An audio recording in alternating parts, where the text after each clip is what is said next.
what kind of strategies that we follow today, and how they are beneficial to us, and then what are the few tools and techniques that I use on a daily basis to work with React hooks, which makes me a good React developer.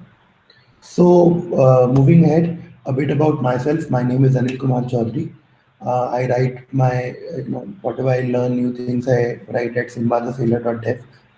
I work in a company called Sequoia. It's a consulting-based company, insurance-based company based out of San Mateo, but the India office is in Bangalore. And I was actually a sports person when I was in college, so I played a lot of basketball, and right now we don't play much, but I love to watch NBA games.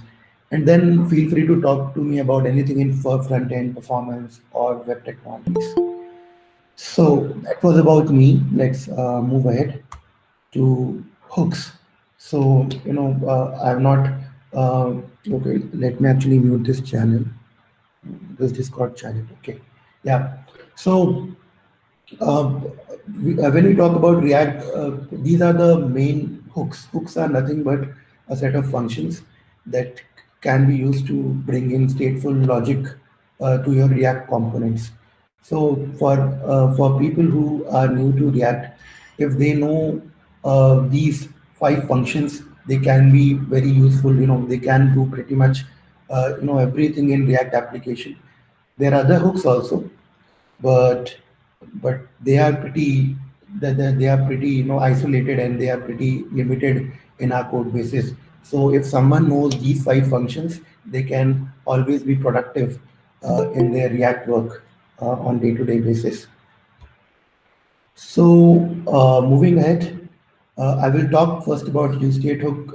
It is for people who might not be aware about it, for people who are from different language and framework backgrounds. So, I will just give a brief about it. So, UseState is this is how the usage of UseState looks like. UseState takes an initial value here, just for the sample purpose. I have put in two, and it actually returns you an array. The first element is the value, which is there in the state, and the second element in the array is the setter. So it is when we are in the component world, this is where we keep the state of a component. So it's local to a component. So that's how we do it. So we can make changes to the value by calling set value. So this is about use state. This is one of the most prominent hook that will be used, here and there, everywhere in React.js while you'll be working in React. So then there is another thing called use effect. This is also one of the hook. This has pretty much this is basically, if people who don't know about this, who are from the other background, they can use this function for making for writing effectful code or side effects, like making any API call, making subscriptions, making any change to outside your component. So that all you can do inside the callback. So in this slide, where I've commented a body. So in this function, you can write all those logic. There are three flavors of use effect. The first flavor is without any second argument, in which so use effect actually runs after the render of your component. So there's a render phase and commit phase. That all, I'll not go very much deep into that, but for you, like once a component is rendered, after that this callback is run. So in the first flavor, if there is no argument to it, then it will run every time on every re-render, and also on first render it will run. The callback will run. So whatever logic is written in place of the body will run. If the second argument is a blank array, sorry, if the second argument is a blank array, then it will run only once. So if a component is mounted, so there's a concept of mounting and mounting. It's just that React has put it on the DOM or in a virtual DOM, so it's there. So once that is done, then this logic will run only once, and it will not rerun again on consecutive re-renders. Okay, so that's how this thing will work. And the third one is you can actually pass dependencies. So you only want the callback pass to the use effect to run only when A or B changes. So this is very smart code, where you can write any effectful logic like, if some value change, then only run this logic or run make this API call or make this subscription. So that's how we use React use effect. Moving on to one of the other prominent hook, which is give me some time.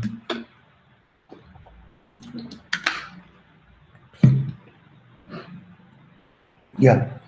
So one of the prominent hook is useref hook. Useref is very smart hook, but it is so we talked about use state hook here. So use state hook is also used to keep the state values, but changing the state value cause a re-render. When we talk about refs, they are just there. They also persist across re-render, but whenever you make a change to refs, so how will you make a change to ref? In this specific case, you can make like value ref dot current equal to some other value. Like if I want to make change to the value of this ref, so refs are very special. Refs, whenever you are calling use ref, you are getting an object. So value ref is essentially an object having a property called current. So that's how this actually looks. So whenever you want to change the value of ref, what you can do in this specific case, value ref dot current equal to some other value. But changing the ref does not cause re-render. They can be very essential when you just want to do a bookkeeping and you don't want to re-render stuff. Moving on to another prominent hook, that is the use callback hook. Use callback, frankly speaking, I don't like this use callback hook much, but yeah, it's there to memorize functions. So I'll just go and explain the API of it. So use callback take the same kind of arguments like use effect. It takes a callback and a dependency array. So use callback actually memoizes function. So which function it memoizes? The function that you are passing it as the first argument. So in here, in the first example, uh, like it's quite useless because it's like every re-render change the reference to that functions. And in the second example, the reference will only change once. There are a lot of nitty-gritty to it, like regarding closures and scope, but I will not go very deep into that. But the idea is, if a function is this function, the memoization of a function has happened at whatever time that the closure or the scope will be maintained. So if you are trying to access some latest value later on and your callback has use callback has not run, then you might be accessing to the old values also. This might be a little going above the head for a few people who are not used to React hooks, but it's okay. We don't use it. I personally don't use it pretty much, but you can read about it on React website. So then, if we talk about what is memoization of a function, so memoization of function is something like functions are passed when you are passing functions. You can compare two functions. So functions can be compared. So instance of the function. So if a function A is there and another function is there B, or the same function is there. So if you do triple equal to of that function, then they will be same. But if some other instance of that function is there, then two different function will not be equal. So that is actually memoization of a function. So it means you are getting the same function again and again while when you are calling use callback. I think we can talk about this, about memoization part of it if it is not understood well. We'll talk about that later. So one of the hook which is provided by React to debug these hooks, custom hooks, is use debug value. I will just show the example in the code sandbox how this works. So basically, I have already worked on it, so I've just kept it so that I don't have to code real time. Yeah. So this is the U debug value. I'll comment it for now. Uh, yeah. So now there are two custom hooks. Custom hooks are nothing but we can we have these state values and it is returning something. The same thing for use some value. There's nothing very particular about it. It's just that I've taken some example. But yeah, right now, if you similar to all other libraries and frameworks, we have React DevTools. In React DevTools, if I'll reload it and if I'll click on this, it can show me like we are so the entry point is the app component. So app component is returning. So after line number 22 to line number 34, we are returning JSX. I think everyone is pretty much aware of JSX. It looks like HTML, but it has some differences. Uh, and so these are the three hooks that we are using. This is use some value and then use custom hook and another use some value. Now these use some value, if you will open on the right hand side in the dev tool, you will see the state values. Now, when you click on this, the state value will change because what we are essentially doing is we are taking t from here, and when we are clicking on change value, we have an on-click method attached to it. That on-click method has the second. I could have written this like something like this also. Val, val. I'm just being a bit fancier there, but yeah, and I could have called like this also. If we are not using value, that is okay. So, yeah. So same thing, same result. Whenever I'm clicking on this button and on click handle I have attached, whenever I am clicking on this, the value is getting changed. But you see, we are not able to see anything on top of it. We have to open it and see the value. And so for debugging React hooks, we can make use of use debug value. I'll show you how it can be informative. So let's add some, let's uncomment this use debug value line, and then let me actually run this. Now let me reload this. Yeah, now see, you can have any custom string with it, like any value that you are watching. And then whenever you make change, you can always see at the top, you can see like this hello one is hello two, this number is getting changed. So it can be beneficial to actually see the, values in the custom hooks. So this is one of the custom hooks are nothing but these are functions. I could have, like instead of all this, I could have just copy pasted it in the React hooks.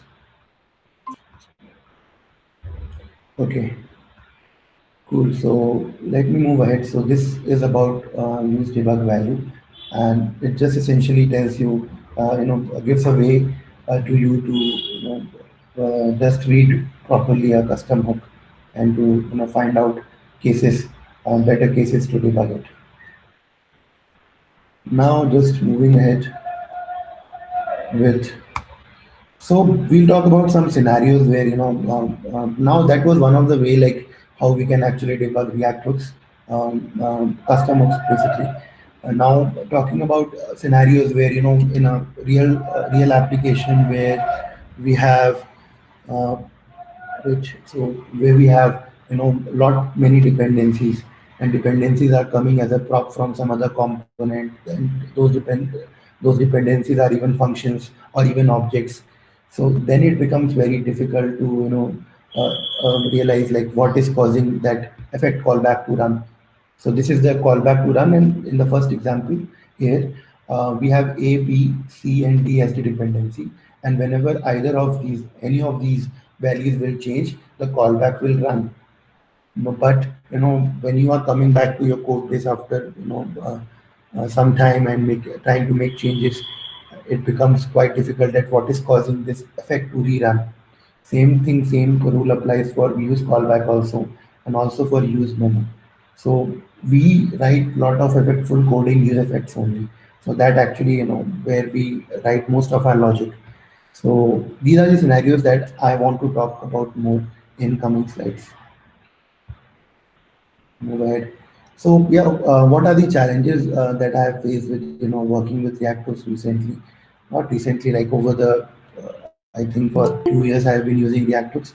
So whenever the scenario like this comes, like this your effect is running again and again, and it is not running as intended, then you spend hours to add debugger and make use of previous values and you have to, when it is needed pretty badly. You need to, just pull out all your tools like logs and debuggers to figure out, what is causing the problem. Then I have, myself shipped a lot of custom hooks which are suboptimal.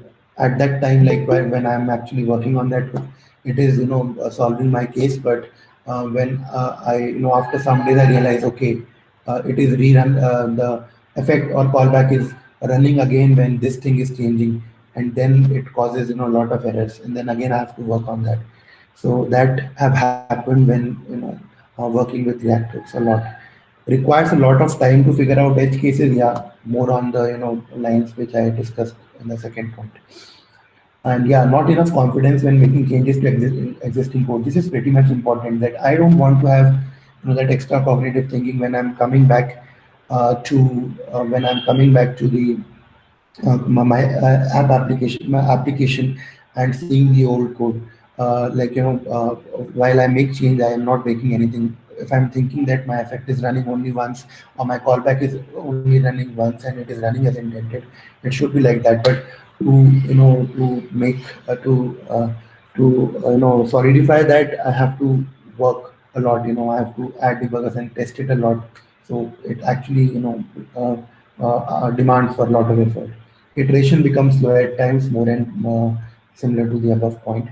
And one most important thing is for React newcomers, it becomes very difficult to explain to people that, these hooks are some kind of special functions, and they somehow persist your values, and then whenever a change happens, this will rerun. So for explaining to newcomers, it becomes really a challenge to why this your hook is rerunning, why you are getting into infinite loop, and why your behavior is not correct. This behavior is not correct. For that, it becomes very challenging. We have to add lot many debuggers and console, and over the time, when a lot of time is already wasted, then they actually get to understand how actually React Hook works, and they also, go with assumptions, and then later on they realize, okay, this is wrong and we need to correct it. So, I think everyone, from a junior developer to a senior developer, everyone might have seen this kind of error. So I have, seen it like a lot many times, and to debug this at times where, a lot of dependencies are there with hooks, it becomes crazier. Sometimes it is pretty straightforward, but sometimes it's just a guess game. I will just go for a guess game for some time, and then start logging. So now in later slides, I'm going to talk about, some solutions that I use on a daily basis and which makes my life easy. So what if,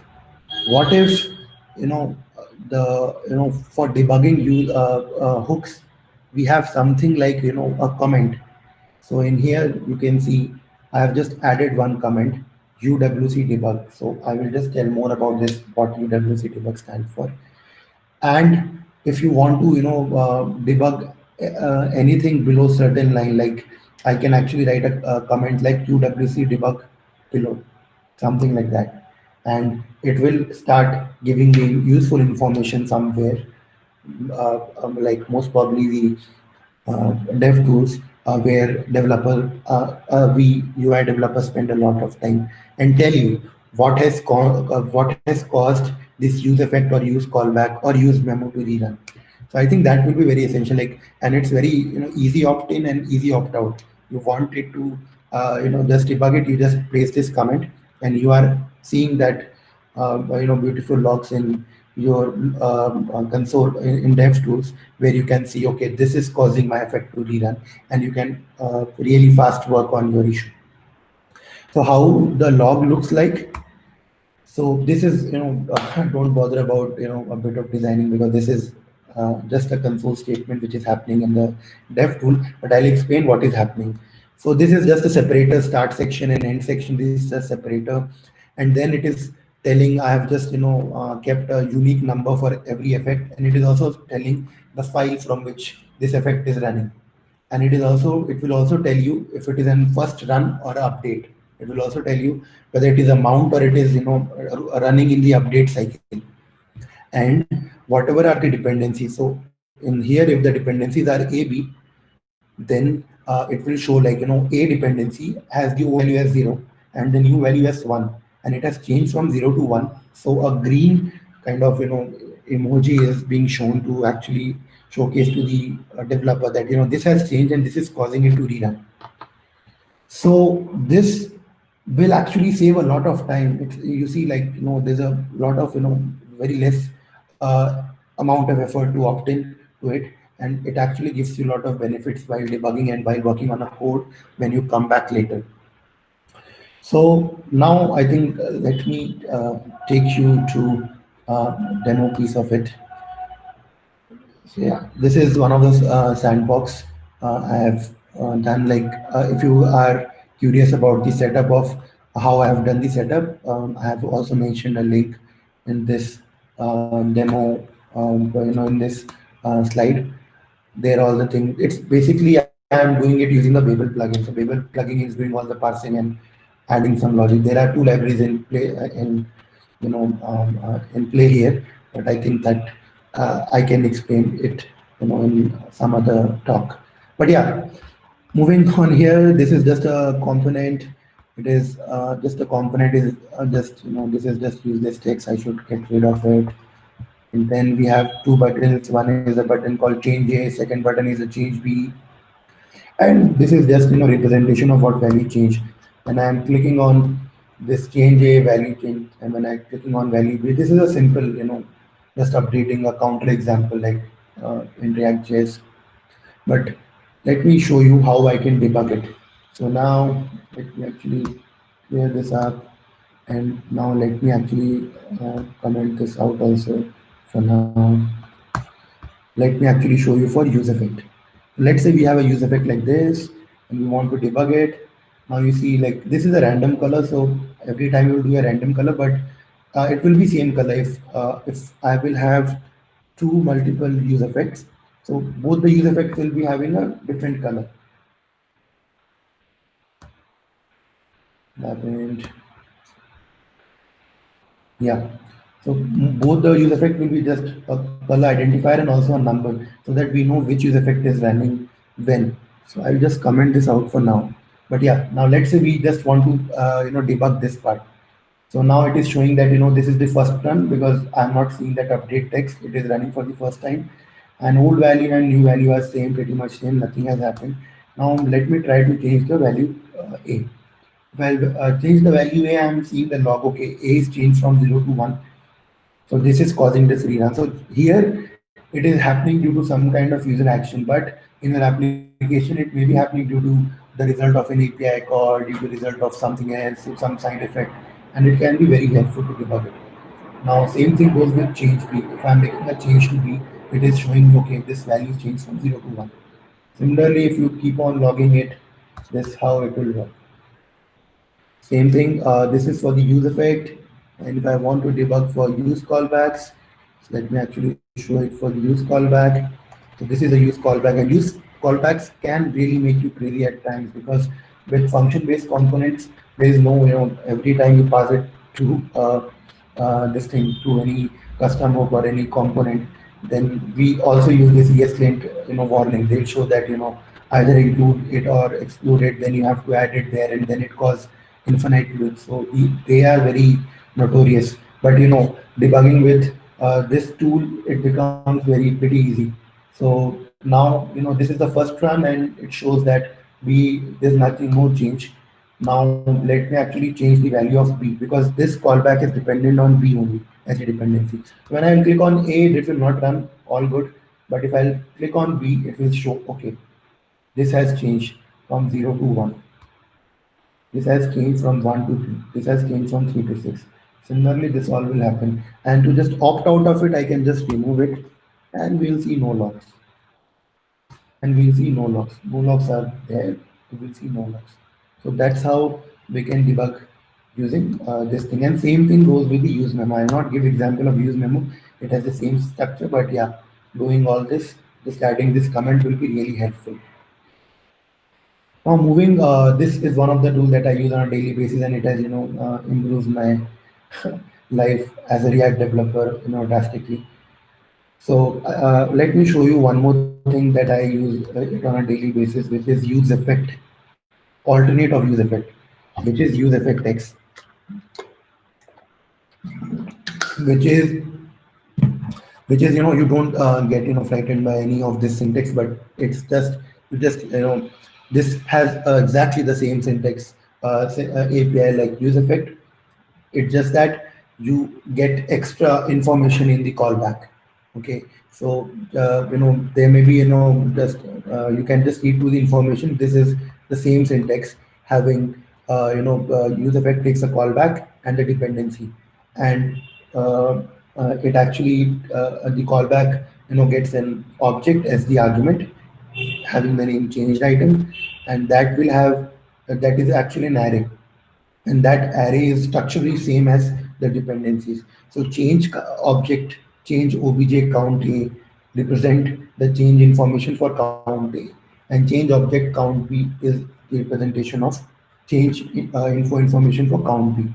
And this is all optional, like you don't have to make use of this because this is just argument. You don't want to need it, you don't, you just comment it out. So again, a very easy opt-in and easy opt-out. So the moment you actually need this kind of information, then you can actually just import use effect X from some library that I will be pointing it later. So how does it look in the usage?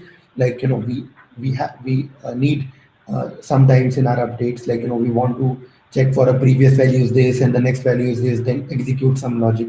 In that case, you don't have to you know so there's a very good way of doing, a very crude way of doing it, that is making use of use previous, that you can write and do all that stuff. But why to do that when the opt-in is very easy? So if there's a library that I wrote recently, which is use effect X, you just import use effect X from that library, and just this is I somehow was very lucky to get use effect X name available, so that you can actually make use of. So just you do that, and you have the access to the changed object, and you just can make all the assertions of the previous and the next values, and you're all set. So that's how the easy opt-in mechanism. Like we can have a easy opt-in with use effect X.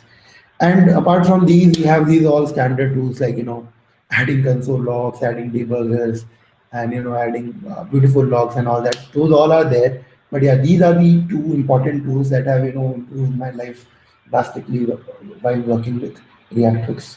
I think that's the wrap. Thank you. Yeah,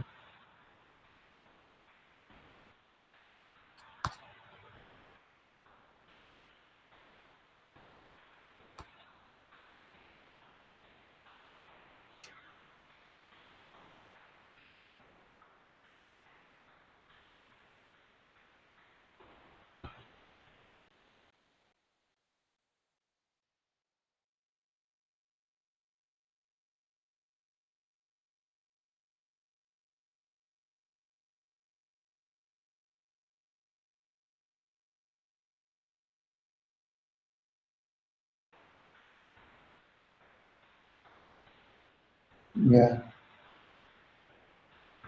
Yeah, so the thing was, so it's the logic for I first just created a custom hook for that, and to make use of it, it was pretty yeah, like I can just call that custom hook.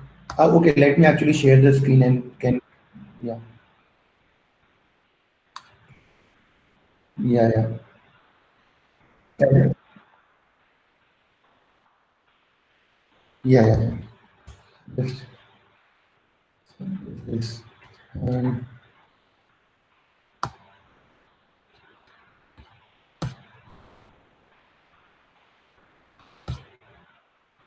can I? How can I stop presenting? Just stop presenting. Okay, okay, wait. I'll just stop presenting.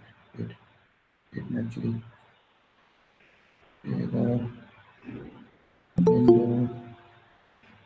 then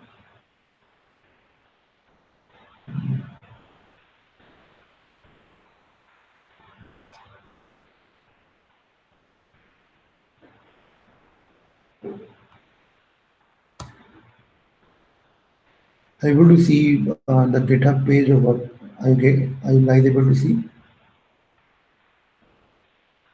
Hello. Yes, Anil. Yeah. Yeah. So are you able to see use what changed page that I opened up? Yeah, cool, cool. So this is the main the crux of the library that I created. So this is just a simple custom hook. So if you say it's also a custom hook that actually I have just written some logic to just making sure that dependency change whenever a dependency change is happening, I will just log beautifully. So this is a logic for logging it beautifully. All this happening, but this is this is the core of it. But this is not a Babel plugin. So to make use of it, you have to just uh, I will just show you the example. You have to call it like this, okay, without the Babel plugin. But this was too much of a work. Like if I'll ask anyone in the you have to for debugging your hooks, you have to write something like this and pass the same dependency, just copy and paste it here. Then same kind of log you'll get the logs that you are seeing with the Babel plugin. But then the idea came, like I went to a meetup, like I talked to some people there. Then they suggested that it is too much of effort to opt into this. People will say that this is a lot of hard work, and also there's no way to disable it. Like if somehow some people missed it in the development mode, and when it goes to production mode, this print might be happening. We need a way to disable it for production mode and development mode. I think this can also be done here, but it's not very straightforward. So for that case, I created Babel plugin for the first time. I think that was my first time when I created the Babel plugin. Let me actually, sorry, there is the Babel plugin. So Babel plugin just makes use of that, and this is the Babel plugin that I created.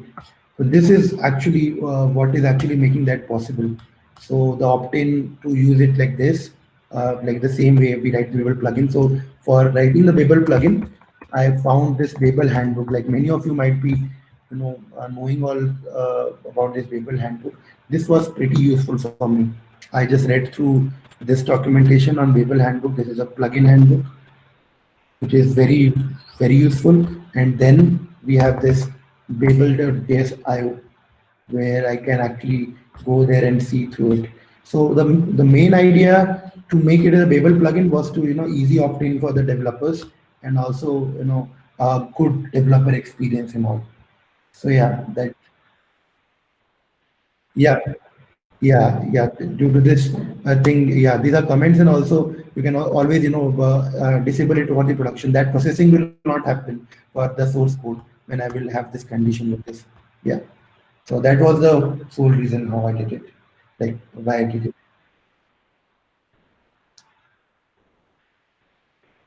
Yeah. Yeah, add it into your Babel plugin, and you can make use of it. So I have just, I will just share the slide on the Meetup channel, like Meetup. Yeah, sure, sure, I'll do that. Any other questions you have?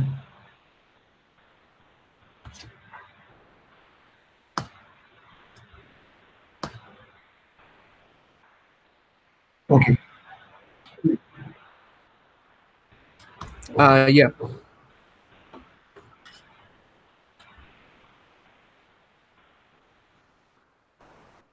Yeah. Thank you, everyone.